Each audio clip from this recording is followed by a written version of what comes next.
Fala, investidores, sejam muito bem-vindos ao canal Planilheiro Investidor. Eu sou Adriano Costa e nesse vídeo nós vamos falar do relatório gerencial de novembro de 2022 do fundo RECT11, o REC Renda Imobiliária, fundo de lajes corporativas.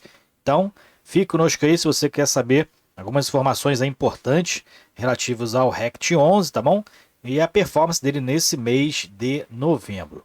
Bom, se você gosta desse tipo de assunto, FIF, Agri, FIINFRA, o carro-chefe aqui do canal, se inscreva no canal, ative o sininho de notificações, deixe o seu like, é tudo de graça, mas ajuda bastante a gente aqui a disseminar as informações e também se inscreva no nosso grupo do Telegram e converse com outros investidores também de FIIs, FIAGROS e FIINFRA, e esse relatório eu vou deixar também na descrição para você baixar e fazer uma leitura mais detalhada. Vamos lá então.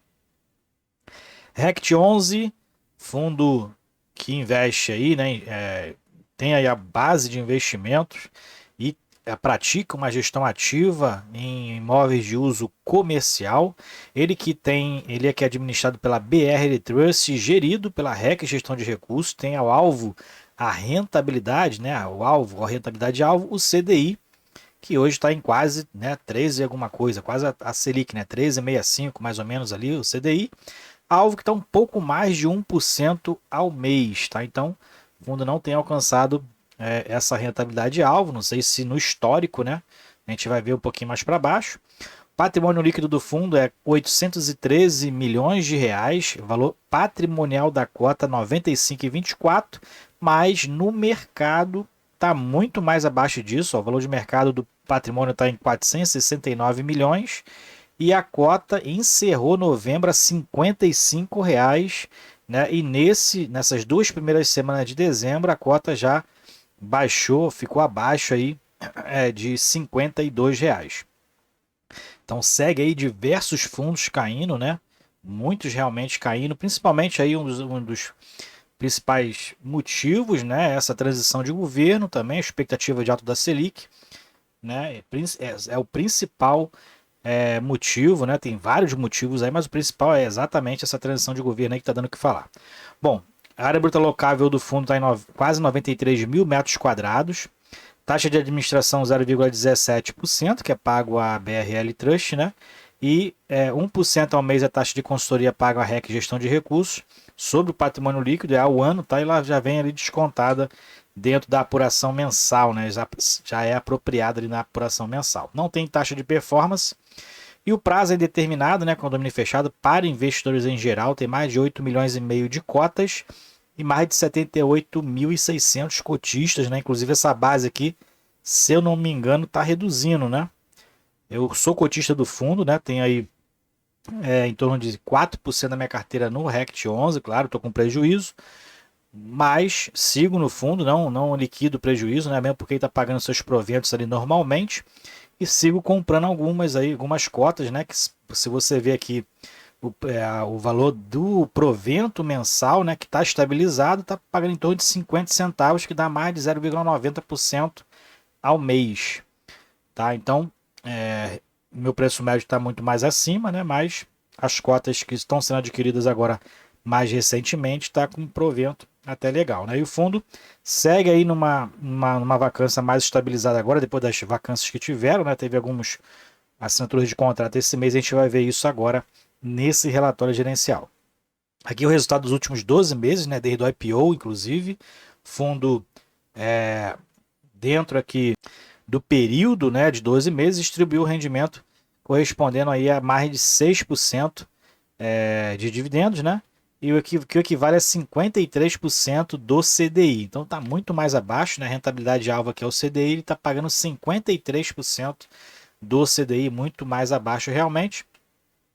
E se reduzir o imposto de renda, se tirar, né, o imposto de renda ali dos rendimentos, né, que são tributados, né? A gente sabe que os proventos dos fundos não são tributados, mas dos outros rendimentos aí com base no CDI normalmente são tributados.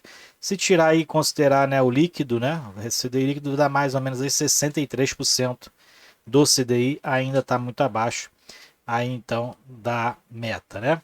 E o fundo distribuiu entre maio de 19 até novembro de 22, de 28,40% sobre a cota 100, que é a cota base, né, por incrível que pareça. O fundo é um fundo na base 100. né, e distribuiu em torno aí de 28,4%.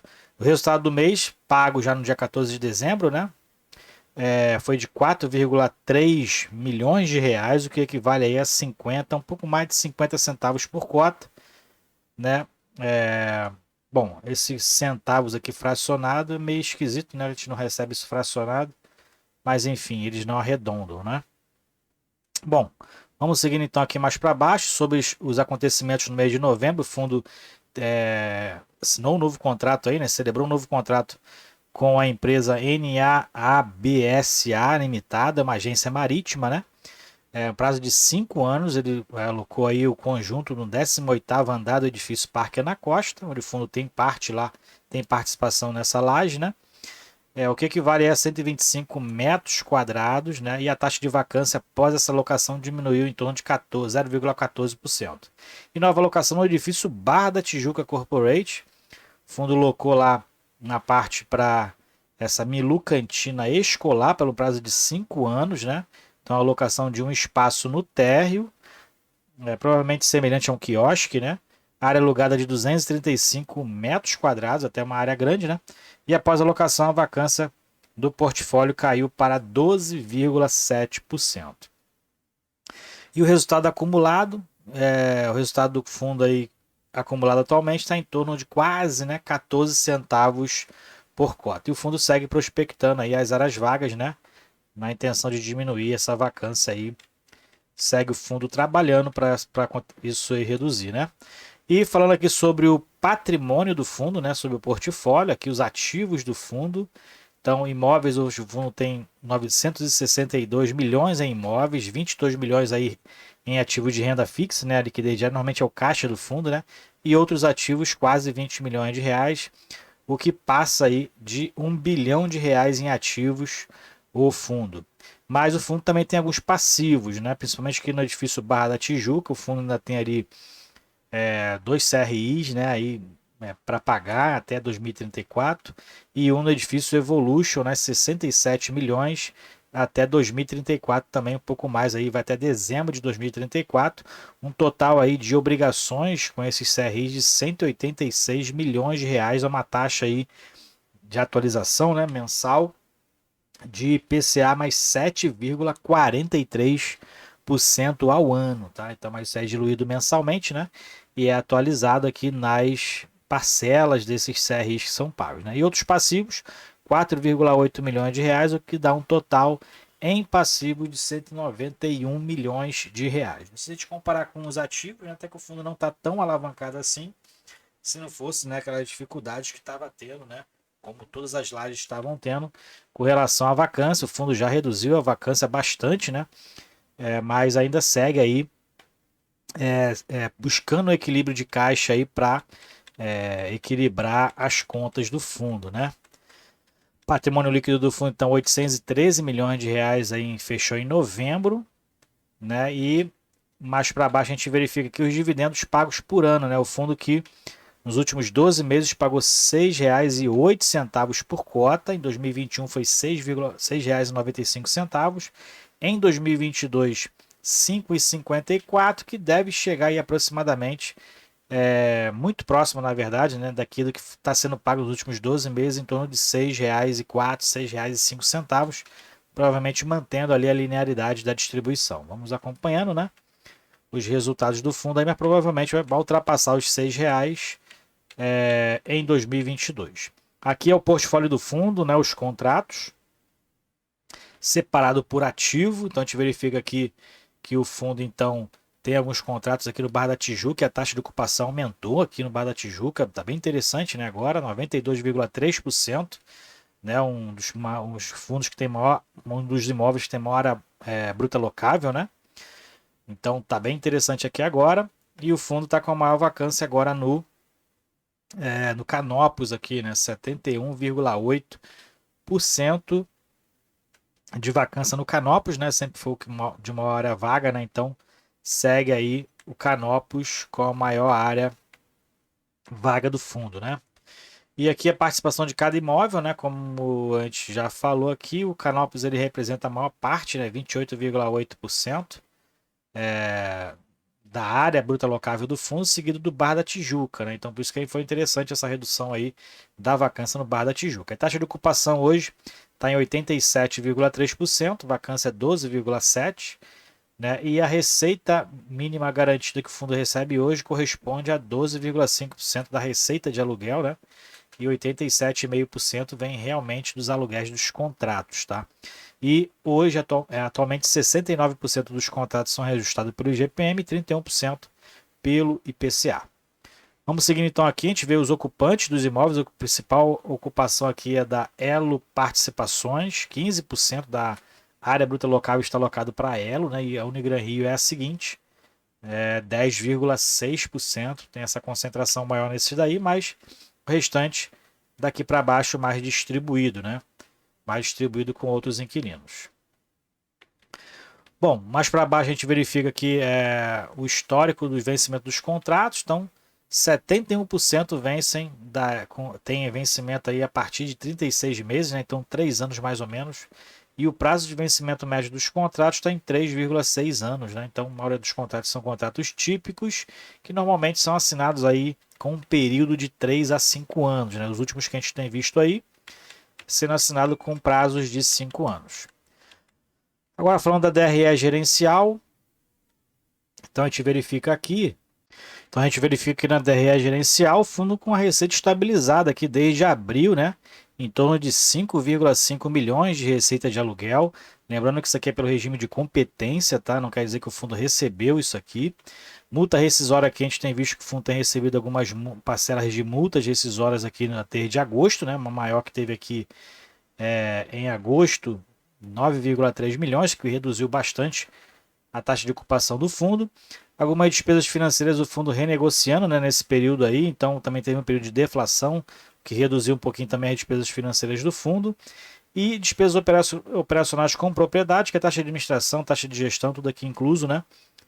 E o resultado com propriedades no mês de novembro foi de 3,4 milhões, né? De outras despesas aqui, receitas, né?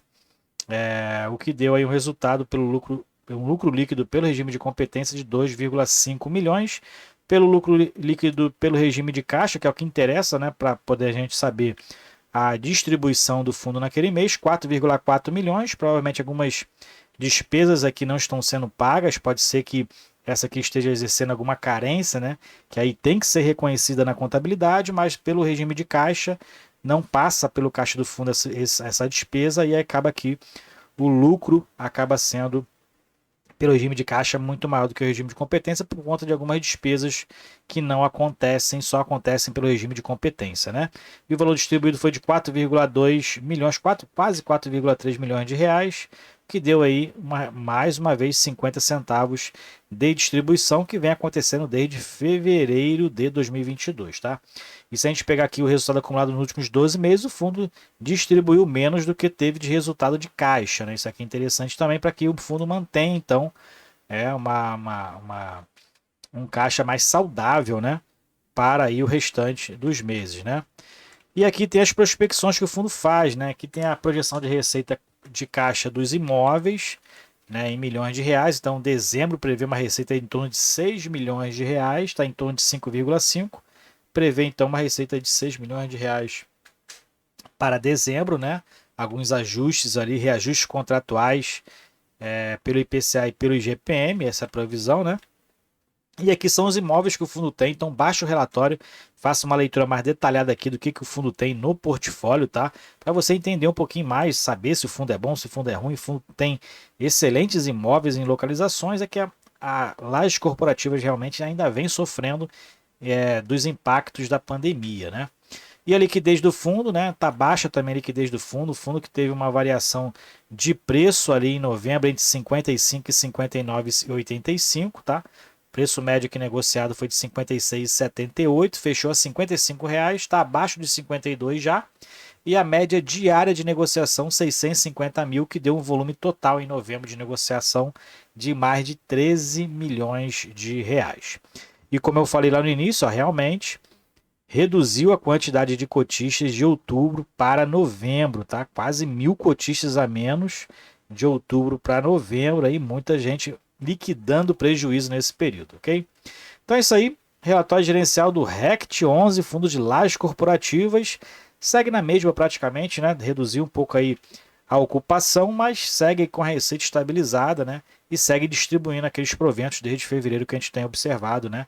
E o fundo segue prospectando também para novas locações. Eu sigo cotista, sigo aproveitando alguns preços, né? Hoje mesmo eu comprei mais uma cota, reduzindo aí o preço médio, né? Aproveitando esse preço, porque creio que, assim como outros que têm fundos de laje corporativa que têm bons imóveis, vão se recuperar aí em torno de 1 ou 2 anos, não sei, mas vai se recuperar uma hora. E aí né, vai voltar aí aos preços normais, acredito eu, ok? Então é isso aí, deixe seu like, se inscreva no canal, não deixe de visitar nossa área de membros, fiquem com Deus, até o próximo vídeo, tchau, tchau.